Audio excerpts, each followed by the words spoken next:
Guys, পাকিস্তানের যে অবস্থা দেখতেছি, আমার তো মনে হয় না ইমরান খানকে নিয়ে বড় ধরনের দুর্ঘটনা ঘটে কিনা। এখনও নিশ্চিত হওয়া যায়নি উনি জীবিত আছেন কিনা। ওনাদের নেতাকর্মীরা যোগাযোগ করতে পারে না, প্রায় 4 সপ্তাহ ধরে যোগাযোগ করতে পারে নাই। ওনাদের পরিবারের সদস্যরাও যোগাযোগ করতে পারে নাই।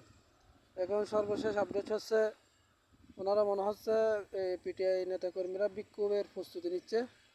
আগামীকাল ওনারা যে কারাগারে ইমরান খান বন্দী আছে ওই কারাগারের সামনে বিক্ষোভ করার ঘোষণা দিছে। এখন সরকার 144 ধারা জারি করে দিছে।